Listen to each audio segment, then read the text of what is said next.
10 € offerts. Et votre premier pari remboursé en cash. Avec le lien en description et le code promo JDR10.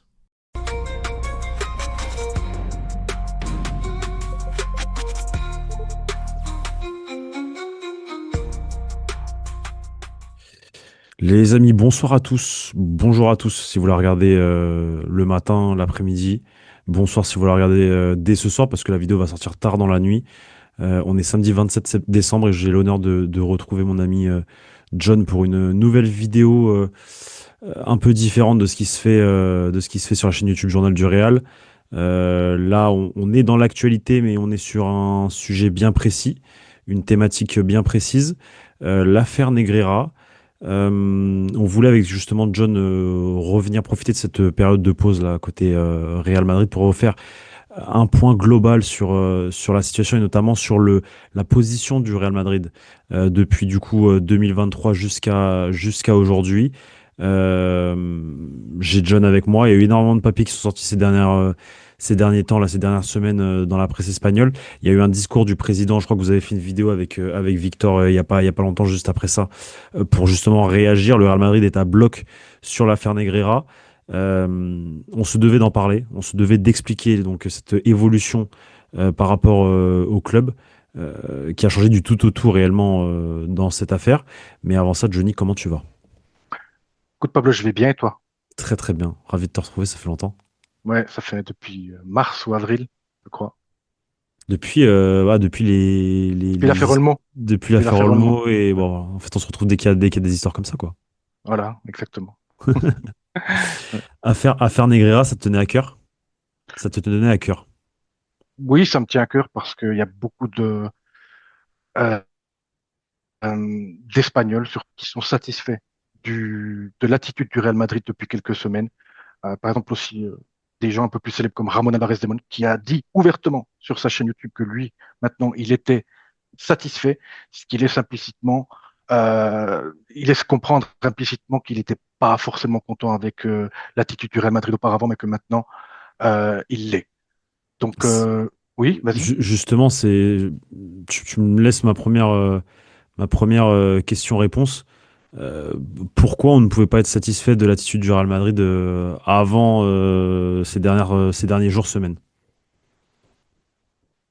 Parce que les socios et d'autres Espagnols que je connais n'étaient pas estimés que justement le Real Madrid aurait dû agir autrement dans l'affaire Negreira, mais aussi par rapport à l'affaire Olmo, euh, par rapport à laquelle plusieurs clubs ont émis des communiqués pour affirmer leur mécontentement et le Real Madrid ne l'avait pas fait. Et les socios y ont vu une complaisance à l'égard du Football Club Barcelone. Et aussi, si on prend maintenant l'affaire Negreira, le Real Madrid avait été, on va dire, plus ou moins passif jusqu'ici. Et maintenant, les choses se sont accélérées durant ce mois avec l'audition de Laporta. Et récemment, il y a effectivement plusieurs informations qui sont sorties par rapport à des éléments que le Real Madrid a effectués dans cette affaire. Et pour finir avec l'info de José Félix Diaz dans AS qui laisse sous-entendre que le Real Madrid pourrait, à un moment donné dans l'affaire, demander une indemnisation pour préjudice subi. C'est très intéressant, mais est-ce que tout ne s'est pas accéléré, John, quand on a vu cette fameuse photo de Laporta avec Nasser El-Khelaifi, justement le président de l'ECA, un moment assez troublant pour tous ceux qui espéraient à terme la Super League, parce que c'est à partir de ce moment-là qu'on comprend que Laporta se désolidarise du projet. Et c'est là où on voit réellement un revirement de situation côté Real Madrid, non? Est-ce que c'est l'hypothèse la plus plausible et elle s'appuie sur des déclarations de Laporta récemment qui dit que justement, euh, il fait référence au Real Madrid en disant nous, on veut trouver un accord avec les instances et pas le Real Madrid et, et il laisse à penser que c'est l'élément déclencheur dans le changement d'attitude du Real Madrid. Maintenant, il faut quand même dire qu'il y a eu des faits qui se sont déroulés auparavant qui peuvent quand même laisser penser que le Real Madrid n'était pas satisfait de l'affaire Negreira. Et là, je vais revenir chronologiquement dans cette affaire. Allez, c'est parti. Elle éclate publiquement à mi-février 2023. S'ensuit euh, une ouverture de diligence de la part de l'audience provinciale de Barcelone sur requête de Javier Estrada, qui est un ancien arbitre, et également du parquet. Jusque-là, le Real Madrid fait silence radio. Contrairement à d'autres clubs de Liga qui avaient émis des communiqués pour exprimer leurs préoccupations, le Real Madrid ne s'est pas investi dans le cas jusqu'au 12 mars 2023 où le conseil d'administration et le président ont convoqué une réunion extraordinaire et suite à cette réunion, ils ont décidé de se porter accusation particulière dans ce cas. Ils ont émis un communiqué dans ce sens. Est-ce que tu peux expliquer ce que c'est pour ceux qui ne le sauraient pas? Qu'est-ce que c'est qu'accusation particulière plus précisément? Oui, alors c'est un statut dans la procédure qui est accordé à divers parties que le juge qui mène l'instruction estime comme étant lésés par la possible infraction. Dans le cas présent, la demande du Real Madrid du 20 mars de se porter accusation particulière a été acceptée en mai 2023 par la juge de l'époque parce qu'elle considérait que le Real Madrid était une partie lésée en relation avec le délit de corruption sportive, puisque ils participent à la Liga et ils ont potentiellement été lésés. Mais Voilà. au même titre du coup que la Liga, que l'institution qui elle aussi s'est portée accusation particulière et qui s'est dit représentante de tout le football espagnol. Sauf que il y a que le Real Madrid en réalité qui s'est séparé de cette accusation particulière par rapport aux autres clubs justement qui ont laissé en fait la Liga les représenter dans cette affaire, dans cette procédure.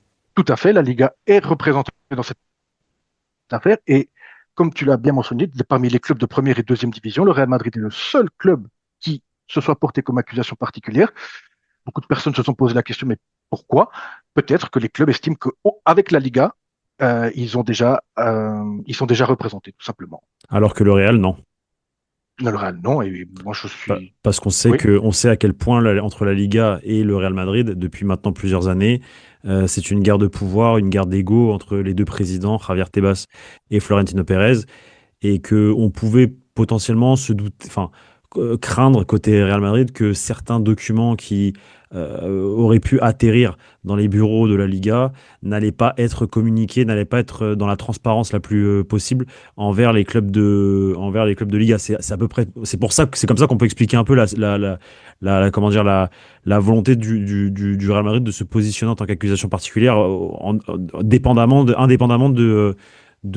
comment dire, de la Liga.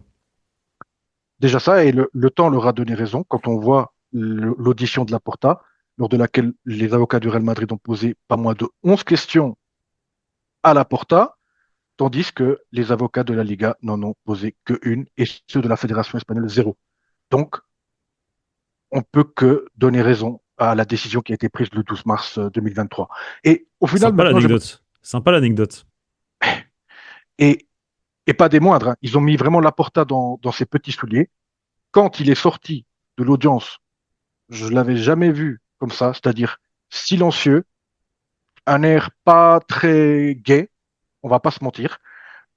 En tant qu'avocat, je pense il a compris que l'heure qu'il a passée dans cette pièce, elle n'était pas à son avantage. Parce que les avocats du Real Madrid ont posé des questions très piégeuses, euh, très précises, et certaines auxquelles il n'a pas pu répondre, tout simplement. Voilà. Maintenant, j'aimerais quand même qu'on explique en Est-ce fait qu'on a c'est les 11 quoi. questions pour la fin? qu'est- qu'est- On a les 11 questions ou pas? Elles ont fuité les 11 questions ou pas du tout? Oui, pour la Ouais, fin, je peux te. allez, Ouais, allez, pour la fin. Pour la pour fin. la fin, je pourrais te dire, ouais, si tu veux. Vas-y, avec plaisir. Avec plaisir. Vas-y, Ouais. continue. Voilà. Qu'est-ce que le Real Madrid, quel droit le Real Madrid possède en tant qu'accusation particulière? Pour aussi comprendre pourquoi ils ont pris cette décision, il peut en fait participer, le Real Madrid, activement à l'instruction et au procès. Il peut par exemple demander des preuves, il peut par exemple demander des auditions de témoins, ce qu'il a fait récemment. Il a demandé à ce que Carles Naval, un historique délégué du Barça, soit amené à comparaître. Il peut demander des expertises. Il peut aussi demander, par exemple, récemment, comme ça a fuité, des audits, des factures. Qu'est-ce qu'il peut encore faire? Il a un accès total au dossier judiciaire. Il peut consulter les pièces. Chaque fois qu'il y a une pièce qui sort, il reçoit des notifications des actes et écrits des autres parties. Et on le voit. Pourquoi les informations le fuitent? Parce que, comme accusation aussi, là, il est plutôt accusation populaire, Javier Estrada, il reçoit aussi de ces documents, il les publie sur Twitter, et à partir de là, ça part dans AS, chez Ramon, voilà. Donc le Real Madrid, justement, il a un accès privilégié à tout ce qui a trait au procès. Il peut assister et intervenir dans tous les actes de la procédure. Donc comme il a été présent aux déclarations des témoins. Il a pu leur poser des questions, comme je l'ai dit, et aux témoins et également aux accusés. Il peut aussi, et ça c'est très bien, il peut former ses propres conclusions par rapport à l'affaire, dire ce que lui, il en pense, et il peut même demander certaines peines. Et si par exemple, la juge décidait qu'il n'y aurait pas d'ouverture de juicio oral, je ne sais pas comment on dit en espagnol, il pourrait De faire jugement recours oral. contre ça. Voilà. Voilà, exactement, de jugement oral. Donc ça c'est très positif. Maintenant, par rapport à ce qu'il a fait jusqu'à maintenant, le Real Madrid, en octobre 2024, quand même, avant que justement il y ait ce changement, il a ajouté des déclarations de Tony Freccia à la cause. Tony Freccia, justement, qui avait dit que même en étant payé, même lorsqu'on payait, on se sentait lésé. Voilà. Il les a ajoutés à la cause. Donc il a quand même fait quelque chose. Et pourquoi je dis qu'il y a quand même eu des choses avant ce revirement et que ça n'a pas plu? Parce que moi, j'ai toujours eu une image en tête. C'est la demi-finale retour de Coupe du Roi, le fameux 4-0 au Camp Nou. Avant le match, il n'y avait pas eu de souper des directions. Exact. Donc, on sentait qu'il y avait déjà quelque chose qui coinçait un petit peu. Mais on l'a vu, les clubs sont quand même restés main dans la main. On a un président quand même qui a dit qu'il fallait aider le Barça. Comme je l'ai mentionné auparavant, il n'y a Pendant pas eu de plusieurs, pendant plusieurs voilà, temps. il n'y a pas eu de communiqué par rapport à l'affaire Olmo. Après, le club n'est pas un tout monolithique, Pablo. Peut-être qu'il y a divers courants, ça tu dois le savoir Bien mieux que sûr. moi, Bien sûr. mais je pense qu'il y avait quand même un certain mécontentement chez les socios et les supporters. C'est sûr. C'est sûr, ça, de toute façon, ça le voyait, il suffisait de regarder les commentaires sur les réseaux sociaux, même dans les commentaires des articles Marca. Rien que ça, je me rappelle très bien. Il y avait vraiment un gros mécontentement et il est quand même logique que le Real Madrid euh, se soit personnifié dans la cause et ait eu un minimum de protagonisme. Il faut dire aussi qu'en juillet 2025 de cette année, Real Madrid a demandé une prolongation de 6 mois de l'instruction, dans laquelle les témoignages actuels n'auraient pas pu avoir lieu. Maintenant, où il a commencé à être vraiment, vraiment protagoniste, c'est à partir de septembre 2025. Il a demandé l'ajout au dossier de plusieurs déclarations publiques d'anciens vice-présidents du Barça, Alphonse Godal et Albert Perrin, le premier vice-président sous Gaspard, le deuxième lors du premier mandat de Laporta. Il y a Freccia aussi et Gaspard. Ces déclarations ont été ajoutées sur injonction d'un youtubeur qui est connu en Espagne, qui s'appelle Ricardo Ramos Nera. Il a été assisté par 2 avocats, Juan Luis de Pozuelo, qui est un avocat en Catalogne, mais qui est pour le Real Madrid, on va le mentionner, et un ami en commun à nous, Pablo, qui est n'est autre que César Larrey, César. qui est un avocat, voilà, qui est avocat à Ourense. Voilà. Donc, le Real Madrid a vraiment commencé à avoir du protagonisme parce que ces déclarations ont du poids. Oui, vas-y. Ces déclarations sont dites où par ces personnes-là? Sur des plateaux télé. C'est important en fait, c'est important de le souligner parce que les gens peuvent ne pas comprendre. Il faut l'expliquer, c'est que ces personnes-là ont eu des déclarations dans des plateaux télé, dans des radios, plateaux radio, etc., etc., euh, et qui ont un sens parfois chelou, en fait, parfois bizarre par rapport à toute cette affaire alors, faudrait essayer de retrouver. Est-ce qu'on a les déclarations? Tu as les déclarations exactes notées là sous le coude ou pas, John? Ou est-ce que tu te rappelles à peu près de ce qu'ils ont pu dire pour Ah expliquer ouais. bien aux gens? Alors, par exemple, Tony Freccia, il avait affirmé que toutes les directives elle le savait par rapport au paiement et qu'il valait mieux continuer por si pasaba algo, c'est-à-dire s'il se passait quelque chose. Pour Voilà. si quelque chose se passait se produisait dans le championnat, quoi, en gros. Voilà. Et je ne sais plus si c'est Albert Perrine ou Alphonse Godel qui dit que ça passait d'une, d'un conseil d'administration à l'autre sans se poser de questions. Et Que c'était quelque chose effectivement, c'était devenu quelque chose de normal, en fait. voilà, exactement. Et je te le dis, hein, je ne sais pas si tu en as parlé, mais César, quand il a vu ça, il a demandé à son informaticien si c'était pas de l'IA, parce qu'il y croyait pas. Parce que, non, mais c'est comme il l'a dit, il a, il a eu plusieurs affaires médiatisées, lui, dans sa carrière comme celle-là, mais il a jamais vu des choses comme ça parce que ça porte préjudice concrètement au Bien Barça. sûr, bien sûr. Ça porte concrètement préjudice et il faut mentionner qu'en février, il y a justement Gaspard qui sera amené à comparaître. Et je pense aussi que les avocats du Real Madrid vont se donner encore Bon, jour, ça surtout c'est connaissant le quand on personnage. connaît le personnage. Voilà, Voilà. mais c'est ça. Donc, euh, donc, ils vont le confronter par rapport à ses propres déclarations. Donc, c'est pour ça que là, je pense ils sont clairement tirés une balle dans le pied. Mais mais quoi qu'il en soit, le Real Madrid a montré du protagonisme dès septembre de cette année. Maintenant, on en vient à décembre 2025. Comme je l'ai dit avant, effectivement, lors de l'audition de Laporta, le Real Madrid a posé 11 questions. On y reviendra après. Mais maintenant, il a vraiment intensifié sa pression judiciaire. Il a demandé au juge d'instruction chargé de l'affaire Negreira l'accès complet à la documentation financière relative au paiement effectué par le Barça pendant au moins une décennie.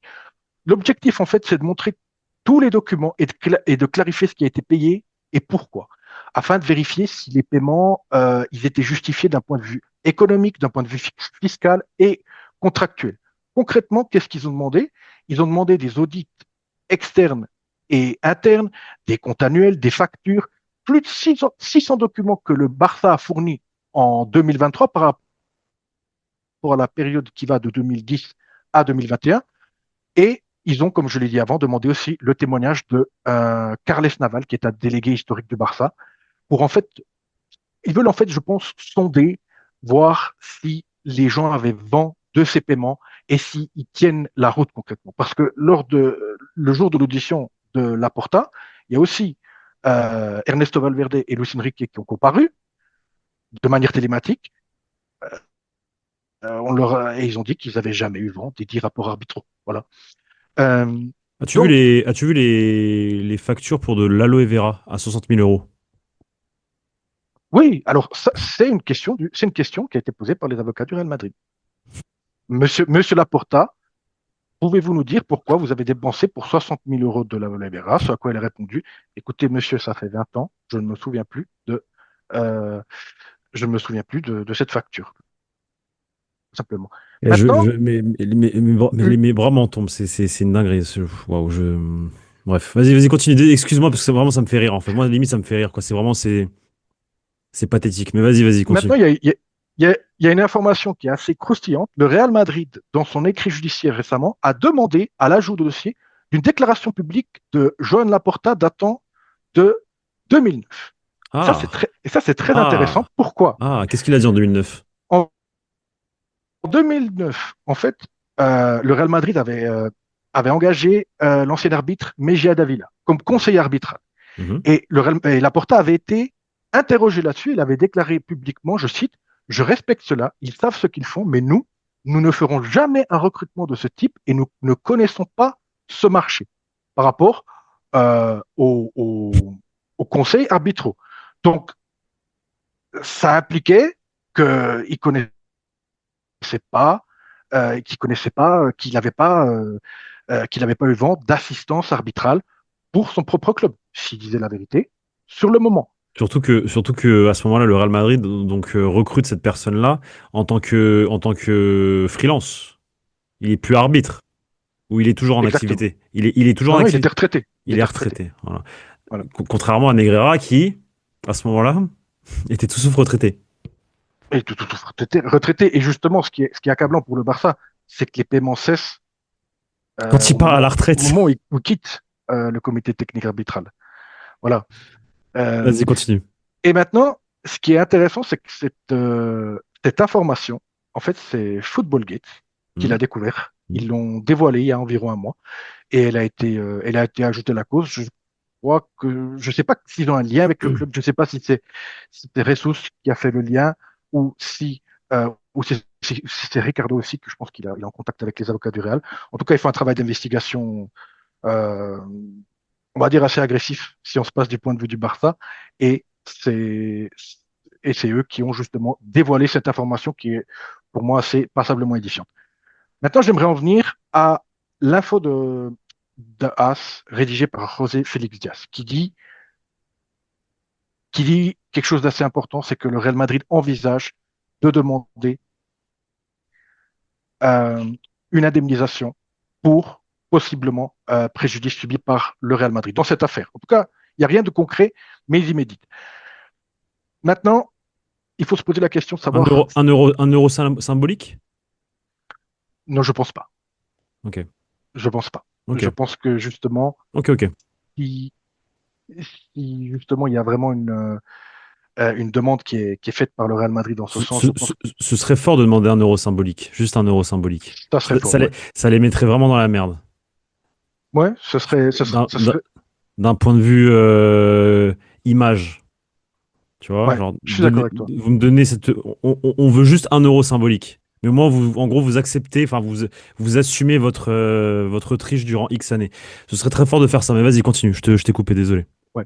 Maintenant, est-ce qu'une telle demande aurait des chances d'aboutir? Pour moi, il y a peu de chances que le Real Madrid ait gain de cause s'il dépose une telle demande. Pourquoi? Il faut rappeler premièrement que le FC Barcelone, pour l'instant, est présumé innocent. C'est vrai. Pour qu'il soit condamné de l'infraction de corruption dans le domaine sportif, il faut juste prouver que le Barça avait l'intention d'altérer ou de préméditer la compétition.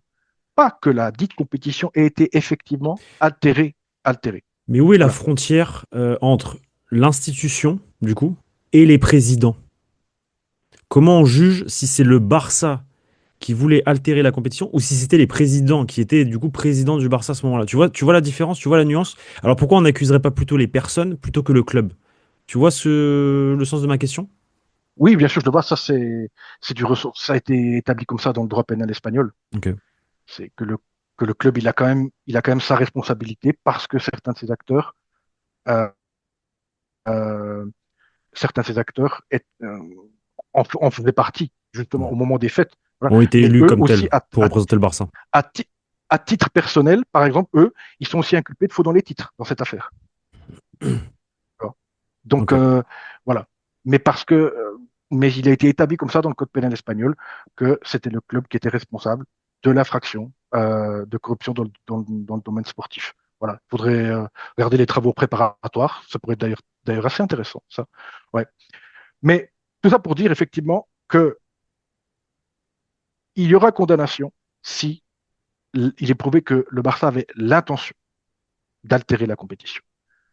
Maintenant, si condamnation il y a, ça prouvera effectivement qu'il y avait eu intention, mais ça ne prouvera pas que la compétition a été altérée. Altéré.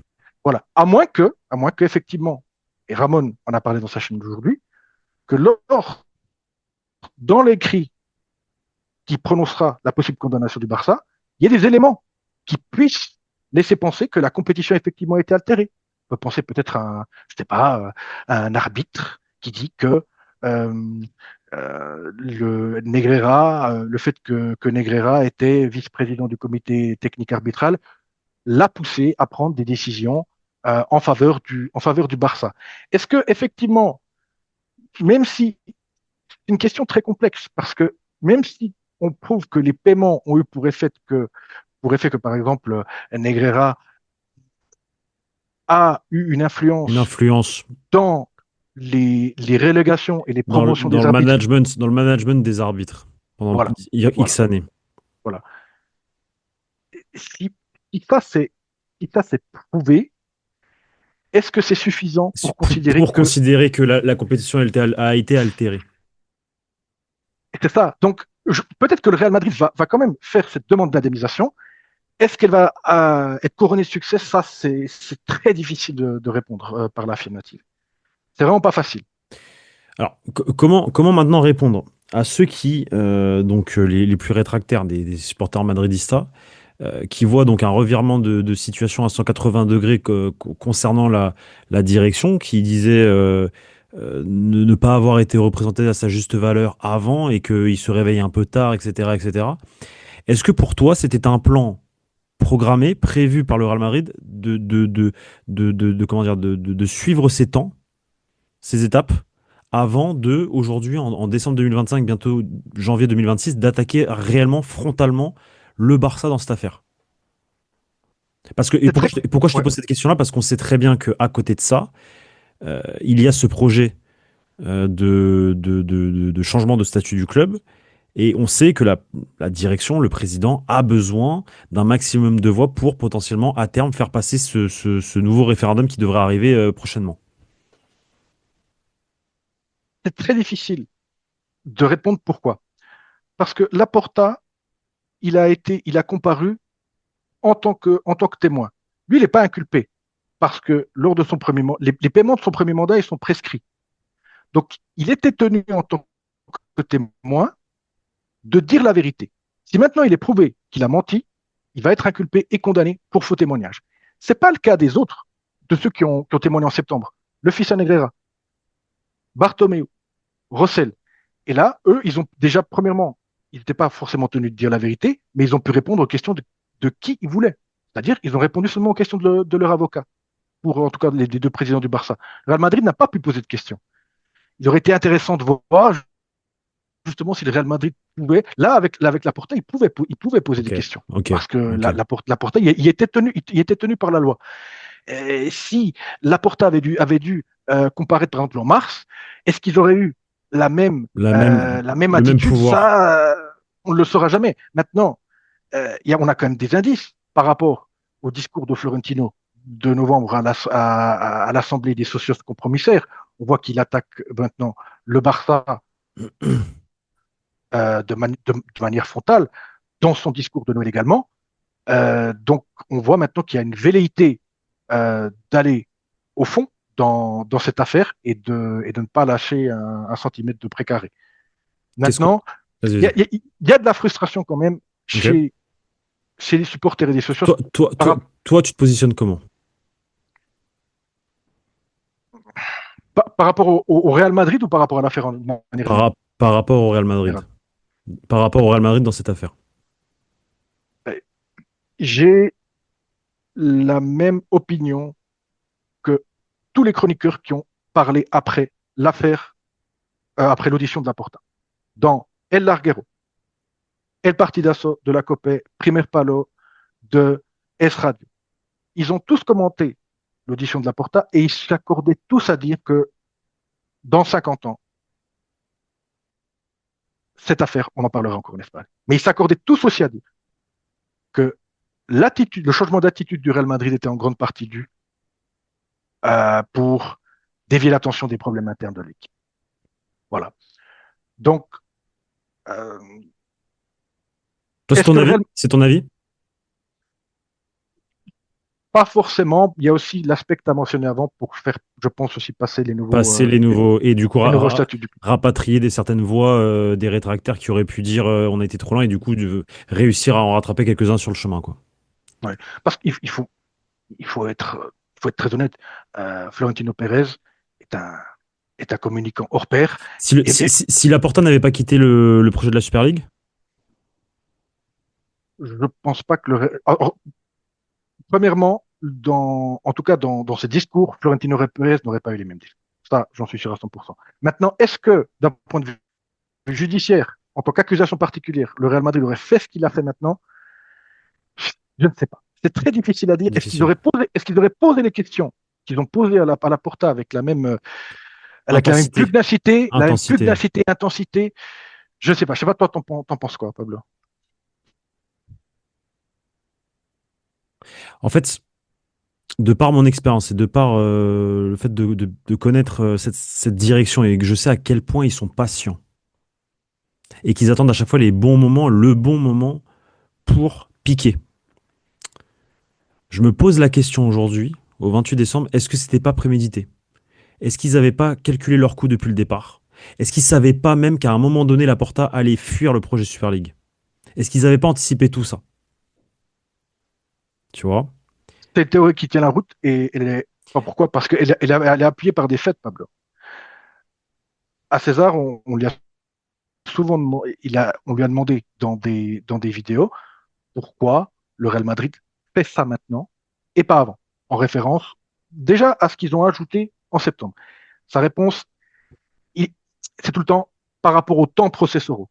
Il veut pas trop, il veut pas trop s'étendre là-dedans parce que lui aussi il doit respecter en tant qu'avocat un code déontologique, mais je pense que le Real Madrid avait quand même une stratégie. En tout cas, les avocats du Real Madrid de C'est ce que je concert me dis.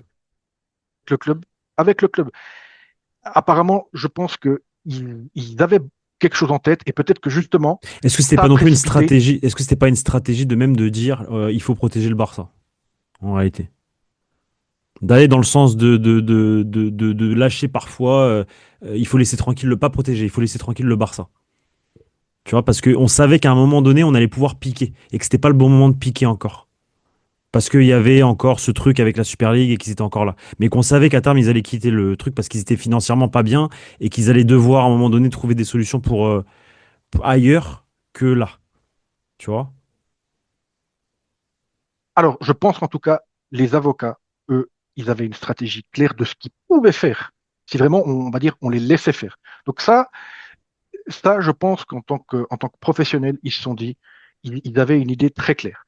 Maintenant, la question qui restera peut-être toujours ouverte, c'est de savoir justement si aujourd'hui, si le Laporta ne s'était pas rapproché de l'ECA et de l'UEFA, comment auraient agi les avocats? En tout cas, Euh, Pérez, moi, j'ai la certitude qu'il aurait pas, il serait pas autant Virulent. euh, virulent dans ses discours par rapport à l'attitude du Real Madrid au niveau de cette procédure.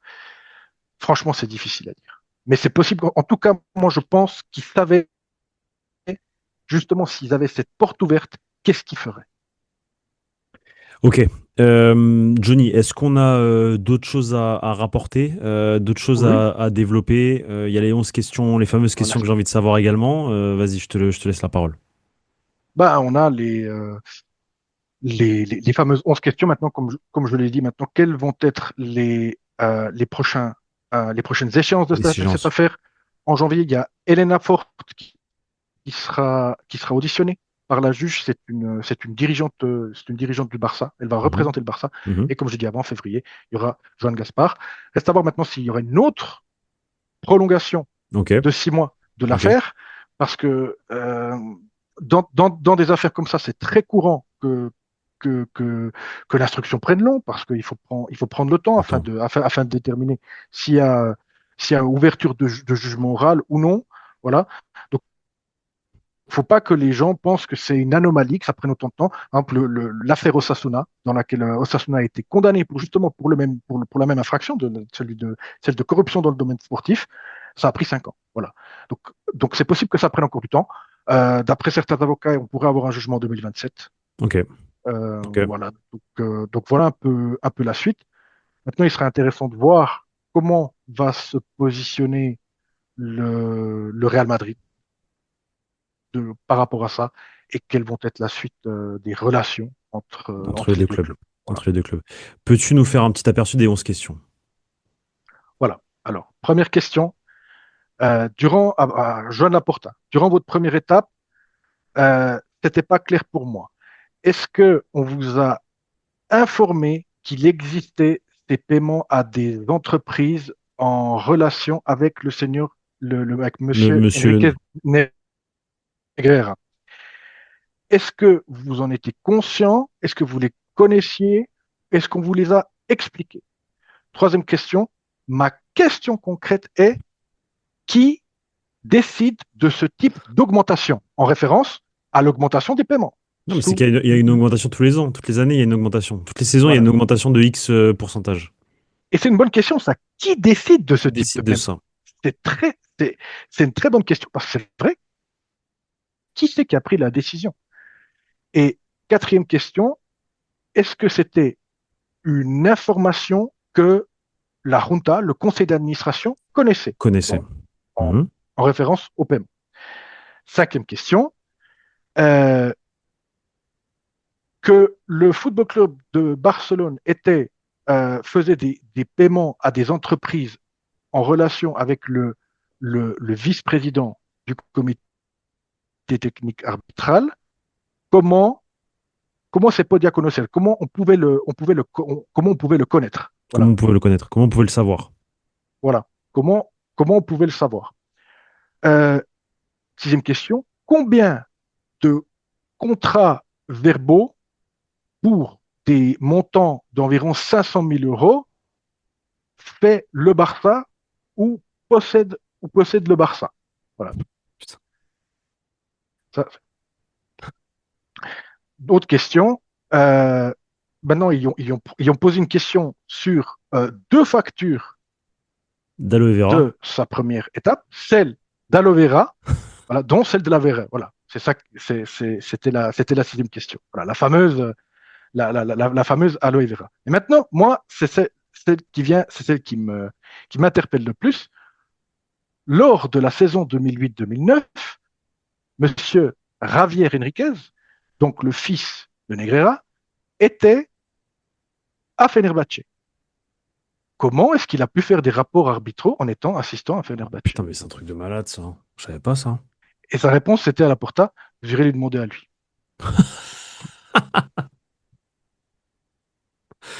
Oh là là là là là là. Vas-y, termine. Termine les dernières Voilà. questions. Alors, Monsieur Laporta, maintenant, je vais vous parler de Carles Naval. Euh, Monsieur Naval, comme on l'a dit, c'est un délégué. Est-ce que c'est un délégué? Non. Est-ce que c'est lui qui, euh, qui a trouvé ou qui avait déposé les 647 rapports qui sont apparus après coup, ceux que Laporta avait présentés lors de sa conférence de presse de mars pour, pour se justifier par rapport à ces paiements. Donc, on rappelle quand même maintenant, justement, le Real Madrid a demandé à ce que Carles Naval soit, soit appelé à comparaître. Et moi, je À trouve que comparer. c'est une très bonne manœuvre du Real Madrid. Est-ce que vous êtes arrivé à quelques types de conclusions, que ce soit par rapport à la contratation qui se faisait de manière directe, sinon, ou sinon que c'était une troisième personne à travers ces entreprises? Et après, ça veut dire quoi? Un Remansara, Remansara, ou Remansara. Recibiera. Remansara ou Recibiera. Alors, recibiera, c'est recevoir. Oui. Remansara, attends, je ne sais pas. Mais vas-y, attends, continue, je vais te dire. Voilà. En gros, ce qu'ils ont posé comme question, c'est est-ce que vous êtes arrivé à une conclusion par rapport au fait que il y ait de l'argent de plus d'un million qui soit sorti de la part du Barça à une personne tierce. Voilà. En fait, C'est ça la question. une question, on va dire un peu basique, mais qui a tout son sens, quoi. Pour Et rappel, vas-y, ouais, vas-y, la dernière, vas-y, la la dernière. dernière, si le Barça a analysé euh, les, les entreprises de monsieur Contreras, Mhm. attends, voilà. Alors, si le Barça a analysé les entreprises de monsieur Contreras, c'était la personne de contact avec le Entre, fils en- Negreira, avec le fils Negreira. Entre le Barça et oui, oui, Le fils, Contreras. le fils, le fils, quand il faisait justement ces rapports durant la dernière décennie. Voilà, c'est ça. Si le Barça, il a demandé justement si le Barça a analysé justement les entreprises, parce que je pense que monsieur la Contreras, c'était l'intermédiaire du Barça C'est vers le ça, fils Negreira, c'est ils lui ça. ont demandé en fait s'ils avaient analysé en fait Ces ces rapports, entreprises pour voir, voilà, exactement. pour voir ce qui se Euh, passait. et justement, et pour voir justement si justement ils ont dit justement si vraiment il y avait des services qui ont été effectués pour ces entreprises, et justement, ils ont dit finalement, et dans le cas où ça n'a pas été le cas, est-ce que vous avez effectué une demande envers ces entreprises? Voilà, en fait, grosso modo. Une dinguerie, pour rappel, tu me l'as dit au début de la vidéo, le Real Madrid a posé ses 11 questions, la Liga en a posé une et la Fédé en a posé zéro. Alors que Ouais. chacun avait le droit de poser autant de questions qu'il voulait. C'est pour que vous voyez un peu tout ce qu'il peut y avoir autour du football espagnol en réalité. Et que le Real Madrid, du coup, a bien fait de se positionner en tant qu'accusation particulière au départ parce qu'ils ont pu poser toutes les questions qu'ils voulaient et justement, peut-être envoyer dans les cordes Laporta qui a dû se défendre et trouver des solutions et des réponses pour répondre à ce genre de questions. Johnny, est-ce qu'on a fait le tour ou est-ce que tu as d'autres choses à rajouter? Non, je pense qu'il faut rappeler qu'effectivement, c'est un grand scandale dans l'histoire du sport, mais que le Barça est présumé innocent. Voilà. Mais ça n'enlève pas le fait que même s'il en vient à être innocenté, éthiquement, c'était pas propre. Loin C'est de pas là. propre du tout. C'est pas propre du tout. Bah écoute, on verra, parce que de toute façon, comme tu l'as dit, il y a un monde où ça dure encore. Certains avocats parlent donc de 2027 pour un jugement. On verra d'ici là ce qui se passera. John, merci à toi pour ton temps, pour tes explications. Je pense que ça fait énormément de bien d'avoir des explications en français sur cette affaire qui n'est pas assez expliquée, que ce soit en France ou dans les pays francophones. Bah après, parce que c'est aussi je pense que c'est assez compliqué aussi de rapporter ce genre d'affaires et de l'expliquer en français quand c'est en espagnol. Mais voilà, on a la chance d'avoir une personne comme toi qui a la capacité de pouvoir le faire. Donc merci à toi. Vas-y, John, dis-moi. Alors, c'est peut-être aussi dû au fait que, déjà en Espagne, il n'y a pas beaucoup de médias qui se sont hasardés à donner les développements depuis les dernières années. Il y a Libertad Digital, El Mundo, il y a des Et youtubeurs l'espagnol. comme Rabo, et l'Espagnol, il y a exactement, il y a Ramon. Donc peut-être que justement la presse française n'a pas forcément, ne s'intéresse pas forcément à ces médias, et c'est peut-être pour ça qu'ils en parlent pas. Je ne sais pas, c'est une hypothèse que j'ai. Parce que le relais en Espagne n'est pas assez puissant peut-être et que du coup en France, vu que les relais par lesquels ce genre d'informations passent, on les considère pas tant comme un El País ou comme un Marca ou comme un... Voilà. Et que du coup C'est forcément, c'est ce qu'a on parle pas. dénoncé c'est ce qu'a dénoncé Lucas Vasquez hier. Je sais pas si tu as vu. Ah, j'ai pas vu, vas-y, on va conclure Euh, sur ça du coup. oui, justement, il a dit pour lui que on parlait pas assez de cette affaire. Que c'était pas normal que un club ait payé pendant autant d'années Non, c'est pas le normal. vice-président d'un comité technique arbitral. Et lui, il trouvait qu'on parlait pas assez de cette affaire. Non mais il Voilà. a raison, il a raison.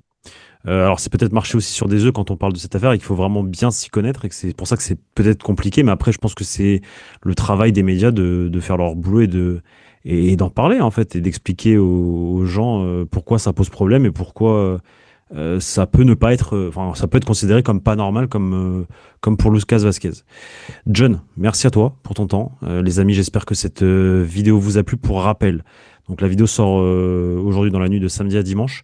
On sera en live lundi soir avec John, Victor et moi-même pour vous dévoiler une sorte de documentaire qui est sorti sur les réseaux, sur Twitter, sur X, plus précisément en Espagne, côté de Twitter Madrid, et qui explique en fait une sorte de documentaire de 40-45 minutes Ouais. qui explique l'histoire plus de Negreira, de l'affaire Negreira, de qui était Negreira, les relations avec le Barça, etc. Donc un documentaire en espagnol, sous-titré en français grâce à... Alors, j'ai effectivement traduit les Ah, sous-titres mais de ce voilà, documentaire. c'est ce que je voulais que tu me dises, grâce à toi, grâce à John. Donc Ouais. on le regardera les amis, donc ce sera sur Twitch et YouTube lundi soir. On n'a pas encore l'horaire, mais normalement à partir de 22 h. Donc d'ici là, portez-vous bien. Merci à tous. J'espère que cette vidéo vous a plu. J'espère qu'elle a été utile. Et John, à la prochaine. On se retrouve très vite pour de nouvelles vidéos sur la chaîne YouTube du Journal du Réel. À Ciao. bientôt. Merci. Ciao, ciao.